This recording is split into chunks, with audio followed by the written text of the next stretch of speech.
This is Democracy Now!, democracynow.org, The War and Peace Report. I'm Amy Goodman with part 2 of our discussion about the clemency granted to Cyntoia Brown. Republican Tennessee Governor Bill Haslam granted full clemency to Cyntoia Brown Monday after she'd served 15 years in prison. The decision follows months of intense pressure and outrage over her case. Brown was sentenced to life in prison after being convicted of first-degree murder for shooting her rapist as a teenager. She was sexually trafficked, repeatedly abused, and drugged. The shooting happened when Brown was just 16 years old, but she was tried as an adult. Brown is now 30 years old. She's set to be released in August. We continue our conversation with Mariame Kaba, organizer and educator who's worked on anti-domestic violence programs as well as anti-incarceration and racial justice programs since the late 80s. She's the co-founder of Survived and Punished, a group that supports survivors of violence that have been criminalized for defending themselves. She's a board member of Critical Resistance. Thank you so much for staying for part 2 of this discussion. We talked all about what happened to Cyntoia Brown, but now with this clemency granted by the Republican Tennessee governor that comes out of not even months, years of organizing. What does full clemency mean? Well, full clemency means in this case that he offered to commute her sentence to time served. So that means that while she had a life sentence, and the court upheld in December that she would have to spend 51 years in prison, the governor basically said the 15 years that you spent in prison is enough and released her to supervised parole. And so that's what's going to happen. What he didn't do was offer her a pardon, which would have expunged her record. And that's important because expunging her record will allow her to have more ability to be able to make a life for herself. As you know, having a conviction on your record really has an impact negatively on your ability to be able to find a job, for example, after you are released. It has a negative impact on you being able to actually vote. So she's now disenfranchised. She won't be able to vote in Tennessee or anywhere in the country again, based on her felony conviction. I also want to point out something about the collateral consequences of the psychological stuff that she's going to have to deal with. Being incarcerated in a prison, prisons are hellholes. She's now going to have to be out into the world. But she spent her formative years locked up behind bars from the time that she was 16 years old to now being 31 when she gets out. That's huge. I mean, I want people to think about what you were doing at 16. And if you were like literally taken outside of the world during that time and then plopped back into the world now today, what your adjustment would be like. I think we have to be mindful of that and think about that, not just for Cyntoia, but for so many people who've served long sentences in prison. You've spoken about her not being able to vote for the rest of her life. That's right. She's disenfranchised, right? Interesting. If she lived in Florida, well, that would still be the case. But now it looks like, unless the governor DeSantis succeeds in stopping this, it is possible that well over 1 million Floridians will be able to vote who serve time, perhaps in jail, or have felonies that don't include murder or sexual assault. I think, you know, one of the people who was one of the leaders of that effort, Desmond, said something that I thought was really profound at an event that I was at last year, where he said, imagine if all of the people who've been disenfranchised because they were incarcerated were re-enfranchised. We'd be talking about a whole different electorate. We'd be talking basically about a third party, you know, of people who would shift and shake up everything that we know currently in the two-party system. I think that is so profound and why so many people want to push back against it. I mean, it's so interesting. As we know, the famous George Bush case, he won by like 500 votes, and then you have Donald Trump by 110,000 votes. We're talking about well over 1 million people. 1.4. Yep. And they might not have even served time in prison. If they have a felony on their record, they can now go register to vote. Yep, that's huge. So In the first part of this discussion, I asked you how many other Cyntoia Browns are there in prison. Yeah. You've spent your life organizing for women who've been imprisoned. You're a survivor yourself. I am. Talk about the women you have fought for their freedom. And Yeah. as you said, you're not surprised because you believe organizing leads to success. That's right. I believe we can. I think the only way we can't win is if we don't organize. So I think if you're going to, it's worth fighting. It's worth being in the struggle. I have been involved on and off for most of my adult life in campaigns to help support criminalized survivors in multiple kinds of ways. And people might know a few of the names of people that I've been involved in the campaigns for freedom for. One is a woman named Marissa Alexander, who people may know, and I think Marissa's been on this show, which makes me so happy to be able to see her out free now, in a way that, she was a domestic violence survivor in Florida who shot a warning shot to defend herself against her abusive husband. Into the garage roof. That's right, into her ceiling of her house that she was just in to get some materials from, and he came and confronted her. Right, she just had a baby 9 days earlier, so and then they basically arrested her, and then she was tried, 12-minute jury deliberation, and she ended up with a 20-year mandatory minimum sentence for firing a warning shot to defend herself. And so, this all came out right around the time. Well, George Zimmerman's case was in the news when George Zimmerman was threatening to use Stand Your Ground, and people were like, "Wait a minute! There's this black woman in Duval County in Florida, Marissa Alexander, who in 2010 was actually incarcerated, was convicted of a 20-year mandatory minimum, and the judge in that case said to her that she couldn't invoke Stand Your Ground because she didn't appear afraid."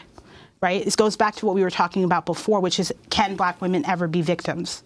Are we always going to have to be the aggressors? Are we never possible to actually be harmed? Never able to be fearful for our lives, right? Like, we actually have constitutionally an inability for people to see us as people who actually are vulnerable to violence, which we are at a disproportionate rate within our communities and by the state.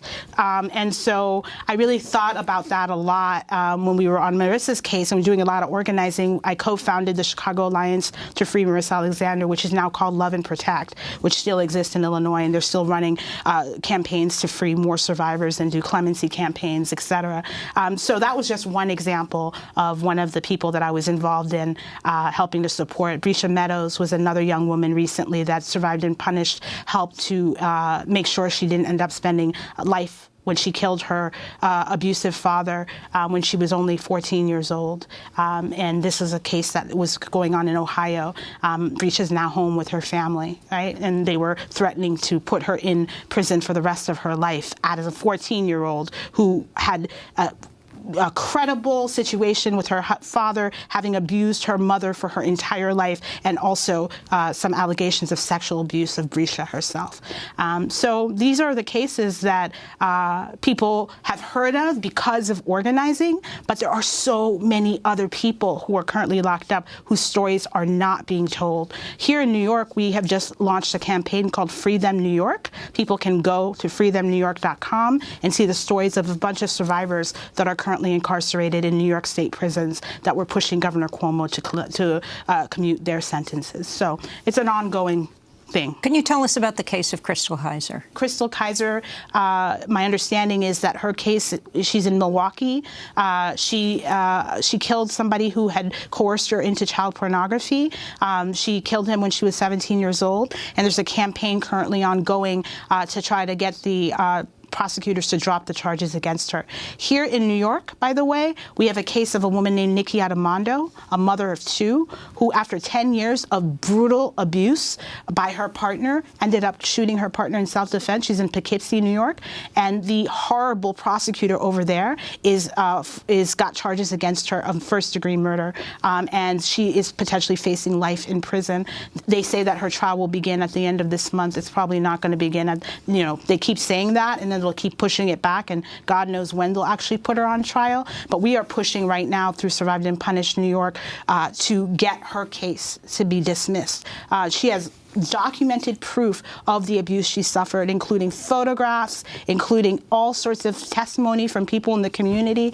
And her name is Nikki Adamondo, and her hashtag is Free Nikki. So there's just constant examples of what is going on around this and around the country. One of the people you worked on with Survived and Punished was an immigrant woman. Yeah. Talk about her. I didn't actually work on this. The campaign was called Stand With None He. Stand With None He's campaign is part of Survived and Punished, but it was a California group of folks that came together to fight for her. She still is, an immigrant who was married to an American who had a child. She was a victim of domestic violence, severe. She took her child overseas to get away from her abuser. When she returned to the country, they arrested her, took her child away, and put her in immigrant detention.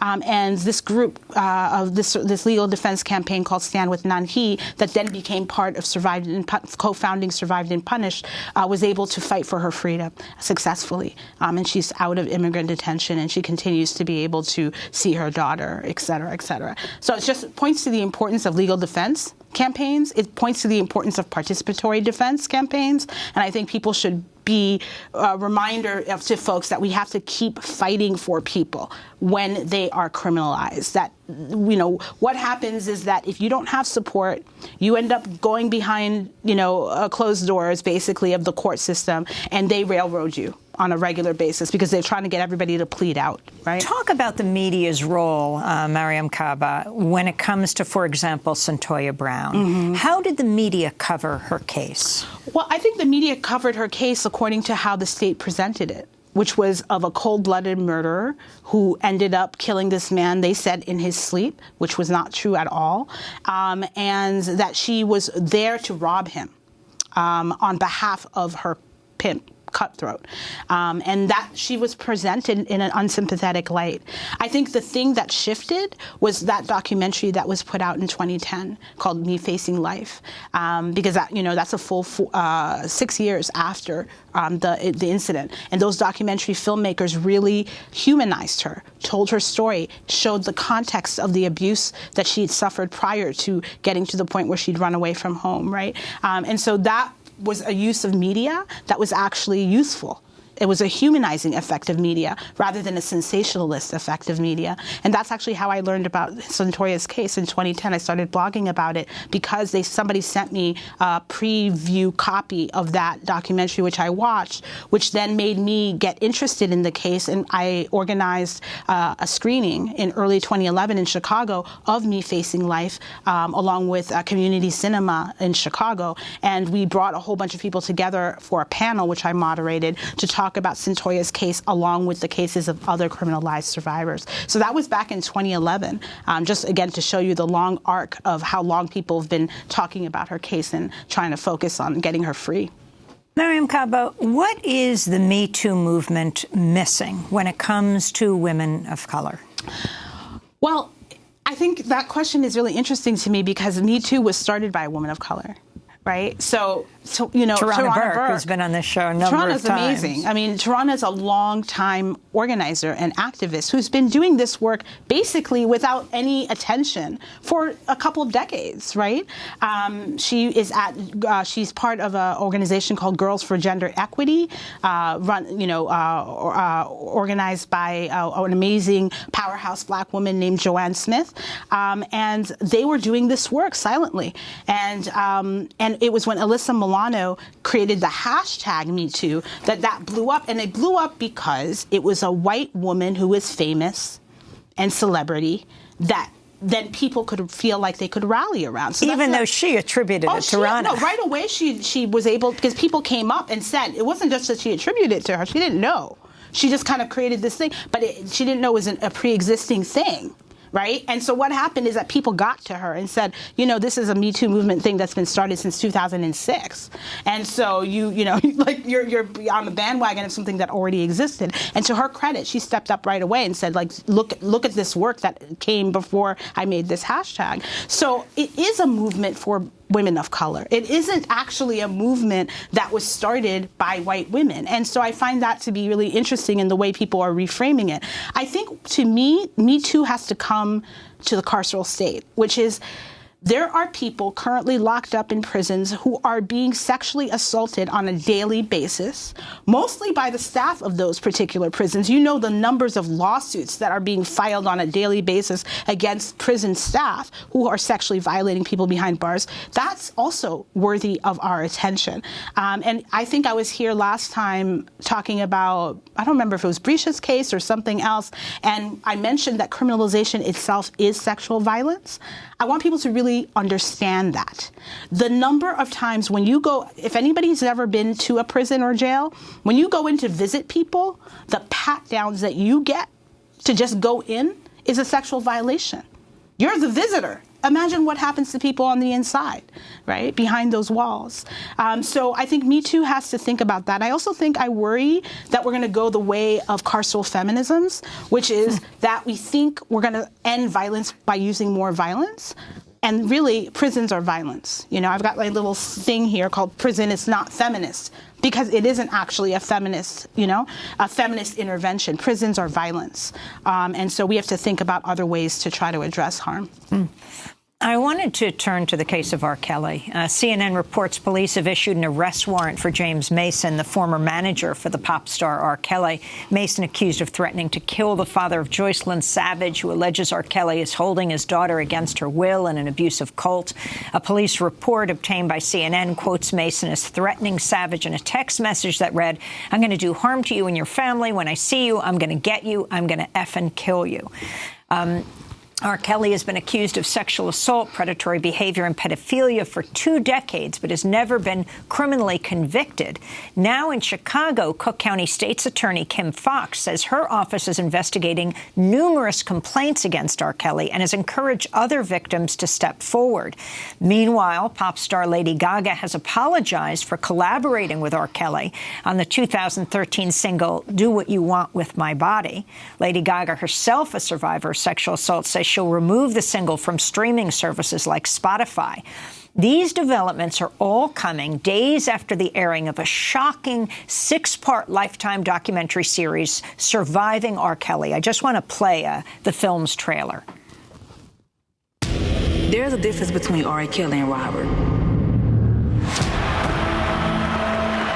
R. Kelly's this fun, laughing, loving guy. But Robert is the devil, is the devil, is the devil. R. Kelly is at the top of the charts, but he may be in for a fall. He was arrested today on 21 counts of child pornography. Kelly is accused of videotaping himself having sex with an underage girl. Taking advantage of minors will not be tolerated. Jurors found him not guilty on all charges. Robert has said all along he would be cleared of these terrible charges. Shame on you! Shame on you! Shame on you! Shame on you! Milk R. Kelly! Milk R. Kelly! Milk R. Kelly! Milk R. Kelly! This film, Surviving R. Kelly, produced by Dream Hampton. You watched this? I did watch. I watched all 6 episodes, and it was very, very difficult to watch. It's difficult to watch whether you're a survivor of sexual assault or not. But particularly if you are a survivor, I think a lot of people have felt very triggered by this film, this documentary series. But I think it was an important cultural artifact and a cultural gift, basically, to everybody to put these harms out in the light of day, make people who don't know the 20 years of R. Kelly's predation, didn't know about it, for them to, like a new audience, a new younger group of folks, to understand really what he's about and what he's done. And so I think it was such an important series, and I know Dream has suffered a lot of threats as a result of doing this work, and that it was really difficult work to do. But as a filmmaker and a media maker, I have a lot of respect for her. And as a longtime organizer, she's been doing this work around anti-violence work for decades. So it's just one more offering that she's put out there in the world for us. In 2018, Time's Up joined the call to mute R. Kelly. In response, a representative for R. Kelly said in a statement, R. Kelly's music is part of American and African-American culture that should never and will never be silenced. Since America was born, black men and women have been lynched for having sex or for being accused of it. We will vigorously resist this attempted public lynching of a black man who's made extraordinary contributions to our culture. Mariame Kaba, could you respond to this? I mean, what is there to respond to? It is just gross, right? It is disgusting that he would use the very real legacy of lynching black people based on lies, that he would use that to defend himself when it is clear that he has done all these things, right? No one is falsely accusing him. He has multiple accusers over many, many years, over a period of time. I find it And we're talking offensive. about black women and girls. Yeah, I mean, but that's the point. I think he's counting on the fact that no one will care because it's black women and black girls. He's counting on the fact that black men will not basically defend us. He is actually counting on that. So I think it's actually incumbent on black men right now to be holding each other to account and for them to step up in defense of black women, for them to step up in defense of black gender nonconforming people, for people who are on the margins, right? We deserve protection. We deserve protection. Mariame Kaba, I want to ask you about the First Step Act, the Criminal Justice Act just signed by President Trump. The law rolling back sentences for federal prisoners, including mandatory life terms for third-time offenders and mandatory sentences for nonviolent drug users. In December, I spoke to the co-founders of Cut 50, Van Jones and Jessica Jackson Sloan. Cut 50 is a national bipartisan initiative to reduce the U.S.'s incarcerated population by 50% over the next 10 years. I asked them about the criticism of the bill.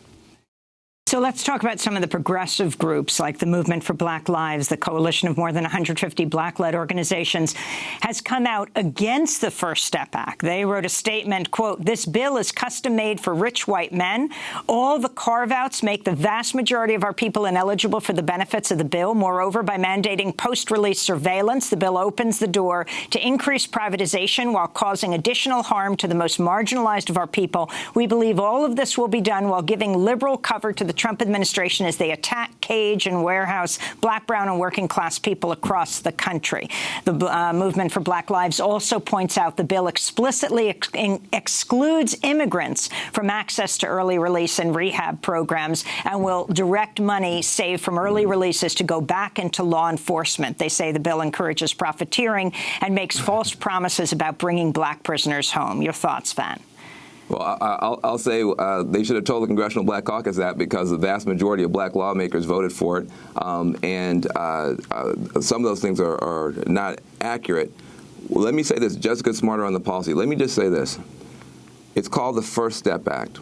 It's not the Last Step Act. It's the First Step Act. This bill does not do any harm to anyone. The goodness in the bill doesn't get to as many people. There's good programs in there that everybody can't participate in. The goodness in the bill doesn't get to as many people as we want to, but there is not one additional piece of harm, not one sentence gets any longer, nobody serves an extra day, and that by itself is something of a victory, and I'll say more after Jessica. So I just wanted to jump in and correct some of that misinformation, because I just don't want to have viewers listening and thinking that that is true, and it's just not. I've seen the numbers. The U.S. Sentencing Commission actually did an analysis, and the exclusions actually are pretty much across the board for white, black, and Hispanic individuals. Those exclusions are for a small part of the bill, the time credits that people can earn by doing programming. There are plenty of pieces of the bill that do apply to everybody who's inside of the prison, regardless of what crime they committed, including the increased good time credit that people can earn off of their sentence for good behavior. That's Jessica Jackson Sloan and Van Jones of Cut 50. The First Time Act is law now. Your thoughts, Mariame Kaba? So I don't know what to say about this. I'm on the Movement for Black Lives policy table. So I don't think you knew that, did you? And I endorse the statement that we put out about this bill, this First Step Act. we are consistently told. I do want to point, let me backtrack for 1 second. Just recently, President Trump was accused of being a racist by Alexandria Ocasio-Cortez. And one of the things that the White House put out as why he actually wasn't racist was that he signed criminal justice reform. Yeah. I want to say that we knew that this would be used as a lever to weaponize against people of color, actually, in the long term, by an administration that actually does not want us to thrive. It maybe doesn't even want us to survive in this country. That's a fact. People of color are under attack on every level in this country. I don't understand the concept of this being, quote unquote, a first step. Well, a first step to what? Because there are a bunch of people who are excluded, and what that does is it bifurcates the system. It says certain people are deserving and certain people are undeserving of release. So any quote-unquote reform or package that actually makes it harder for other people to get out is a package we should not be endorsing. So we believe in, most of the people who are around the policy table for the Movement for Black Lives, we believe that everybody deserves a right to get out of prison. And we don't want to make it difficult for certain people while making it easier for others. Also, this, quote, First Step Act is so minuscule in whatever positive it might bring to a few people that we have to ask, what is the trade-off to that, right? What is the trade-off to that? And I don't believe for 1 second that this administration is going to do something else. I think from now on, we're going to hear from Republicans that they did, quote unquote, criminal justice reform, when that is so not true, right? That is so not true. So it's making it harder for other people's organizing to take place within this particular landscape. So, and I don't want to, and again, I feel terrible having this conversation in this kind of way because I have had my conversations behind closed doors. I prefer to have it that way with people who you are in community with, you know? But you asked me, I'm responding from the perspective of, being honest about where we come from. And I don't think there was misinformation in the statement from the Movement for Black Lives. I just think we don't agree. Well, I want to ask you, speaking of prisons, about what's happening here in New York City. Mayor Bill de Blasio came out for the closing of Rikers Island, but at the same time has a plan to build 4 new jails, 4 new prisons in the Bronx, in Queens, in Manhattan, and in Brooklyn, which would hold around 1,500 people each. Your group, Critical Resistance, is opposed. That's right. Critical Resistance New York, right. So talk about what's happening. He did come out against Rikers, which no previous mayor had. Yeah, he did come out against Rikers after massive pressure, again, organizing from local people who did not say close Rikers and open up a bunch of decentralized jails. That was not the demand, okay? It was close Rikers and decarcerate. So I don't understand. We know what is going to happen here. First of all, some of these jails proposed in these particular boroughs are never going to get built. Why? Because people are not going to stand for it. People are not going to stand for a prison on Staten Island, where all the cops live. He right? didn't say Staten Island, which is interesting. He took that out of the but people aren't going to, they're going to say not in my backyard, right? So that means that likely these prisons might be built in particular places that are already disenfranchised and divested from. So we'll end up with the same single site place in a particular community that doesn't have enough power to fight it. That's number one. Number two, I do not understand how we are going to get to decarceration in this city or in this state without actual real bail reform.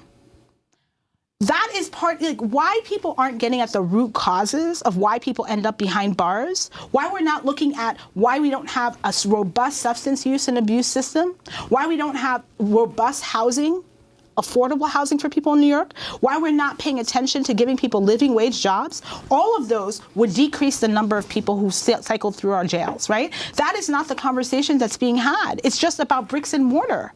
It's just about buildings. And I think the Close Rikers campaign here in New York City is really pushing for a reframing of what community safety looks like and an insistence that we are not going to build a whole bunch of new jails around the country. That completely defeats the purpose. Also, I feel like, to be honest, de Blasio is going to be out of office way before any of this stuff comes into being. We don't know what the next administration is planning and what they are trying to do. So it's important and incumbent on New York City folks to organize to say what we want is decarceration. We want an end to pretrial detention, and we want an end to money bail. And what would an end to money bail look like? How many people would be freed? So many people, because if you look at the numbers, in this country, there are about 700,000 people in our jails around the country on any given day. 11 million people cycle through U.S. jails in a year. 11 million, okay? That's a huge number.